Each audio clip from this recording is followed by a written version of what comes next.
ہو جاتی ہے، تو کیا فرماتے ہیں اس بارے میں؟ اصل میں لوگ مختلف فطرتوں کے ہوتے ہیں. جی بعض لوگ تو ایسے ہوتے ہیں کہ مجبوری میں آ جاتے ہیں، کوئی ایسے حوادثات ان کے ساتھ ہو جاتے ہیں، دیوالیہ پن تک کا شکار ہو جاتے ہیں. لیکن بعض لوگ ایسے بھی ہیں کہ جو دوسروں کا مال دینا نہیں جانتے، تو ایسے شخص تو جو استطاعت کے باوجود دوسروں کا حق ادا نہیں کر رہے، بلا شبہ وہ گنہگار ہوں گے. انہیں دوسروں کا حق جلد از جلد ادا کرنا چاہیے. اور جہاں کوئی کرائسس میں آ گیا ہے، مجبوری میں آ گیا ہے، تو ہماری شریعت نے یہ ہمیں سکھایا ہے کہ ہم اس کی رعایت کریں، ٹھیک ہے، اس کے ساتھ نرمی اپنائیں، اسے موقع دیں. صحیح. لیکن حضور اب کسی نے بی سی دینا بند کر دی نا، اس کی کھل گئی، اب وہ نہیں دے رہا، تو یہ کیا لاس سب کا ہوگا یا جو بی سی جمع کرتا ہے اس کا لاس ہوگا؟ دیکھیے، یہ جو صورتحال ہے، یہ سب کا لاس ہوگا یا ایک کا لاس ہوگا، اس پر تو غور و فکر کی حاجت ہے. فی الوقت تو میں کچھ نہیں کہہ سکتا. ٹھیک ہے، اس پر چیک کیا جانا چاہیے. آپ انشاءاللہ پھر اگلے کسی سلسلے میں موقع لگا تو آپ سے اس بارے میں بھی سوال کر لیں گے. حضور اب یہ بتائیں کہ جس طرح انہوں نے کہا کہ ایک تو وہ صورت ہے کہ بندہ دینا ہی نہیں چاہتا، بی سی اس لیے جاری تھی کہ دوسری تیسری مل جائے گی، اس کے بعد دینا ہی نہیں ہے. اور ایک ایسا ہے کہ واقعی وہ بیچارہ مجبور ہو گیا ہے، اس کی بی سی کھلی نہیں ہے، اس نے 2 4 5 قسطیں بھری ہیں، اب اس کی حالت پرابلم میں آ گیا، اب وہ نہیں کنٹینیو کرنا چاہتا، تو وہ لوگوں سے کہہ دیتا ہے میں معذرت خواہوں. تو اب اس کے 2 طریقے بیان کیے جاتے ہیں، یا تو اپنی جگہ آپ کوئی ممبر لا کر دیجئے، وہ اس کو کنٹینیو کرے، یا آپ کی رقم اب سب سے آخر میں دی جائے گی. تو اس طرح کرنے کے بارے میں کیا فرماتے ہیں؟ یہ شرط شادی شروع میں طے کر لیتے ہوں گے. جی، تو جو جن مقاصد اور جس نظام کے تحت سسٹم چلایا جاتا ہے، اگر یہ باہم اس طرح اپنا طے کرتے ہیں تو اس کی گنجائش ہونی چاہیے. ٹھیک ہے، تو یعنی اگر آپس میں طے ہو گیا ہو تو اس میں کوئی پرابلم نہیں ہے.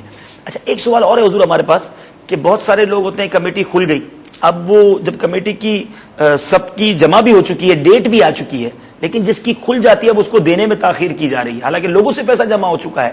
تو کمیٹی جمع کرنے والے جو یہ ڈیلے کر رہے ہیں، اس بارے میں آپ کیا فرماتے ہیں؟ دیکھیں، قرض کا جو حکم ہے وہ یہ ہے کہ سامنے والا جب مطالبہ کرے تو دینا پڑے گا. ٹھیک ہے، اور یہاں تو ایک اخلاقی معاہدہ بھی ہے کہ جناب مہینے کے فلاں تاریخ کو یہ ساری رقمیں دی جائیں گی، تو اس میں بھی تاخیر بلا وجہ نہیں کرنی چاہیے. بلا وجہ ایک عزت خراب ہوگی اور اس کی ساکھ بھی خراب ہوگی، اخلاقاً اور شرعاً ناپسندیدہ ہے. دیتے بھی ٹکڑے ٹکڑے کر کے ہیں، تھوڑے تھوڑے کر کے دیتے ہیں. اب اس بیچارے نے جمع ہی اپنی کسی ضرورت کے لیے کیا تھا، تو آپ کی بات سمجھ آ رہی ہے کہ اخلاقاً بھی درست نہیں، اس کی رقم اس کو وقت پر ادا کر دی جائے. بعض اوقات تو لوگ بیچارے انتظار کر رہے ہوتے ہیں کہ ہماری فلاں مہینے میں کمیٹی کھلے گی، وہ اس بات پر کوئی کام کر چکے ہوتے ہیں. تو ایسا نہیں کرنا چاہیے، جب وقت آ جائے تو اس کی کمیٹی کو ادا کر دینا چاہیے. حضور یہ بتائیں کہ کمیٹی جمع کرنے والا ہے، کچھ نہ کچھ تو اس کے ذہن میں بھی پلان ہوتا ہے کہ بھائی یہ جس طرح آپ نے شروع میں بتایا کہ اس پیسے سے کچھ کاروبار بھی کریں گے.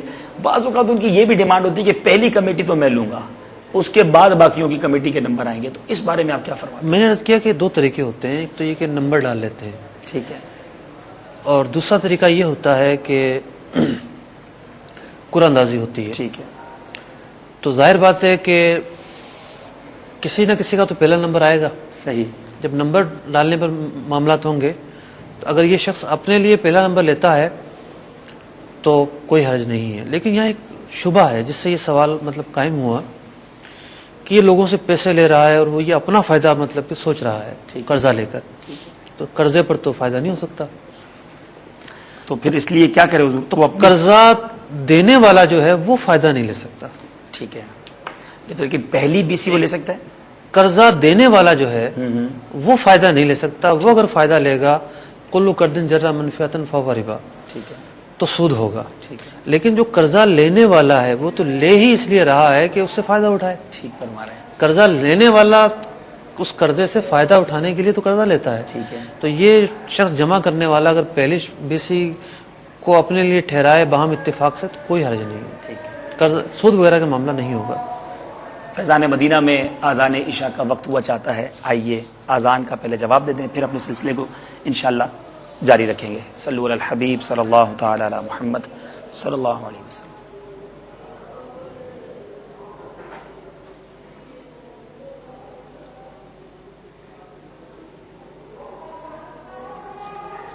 اللہ اکبر، اللہ اکبر.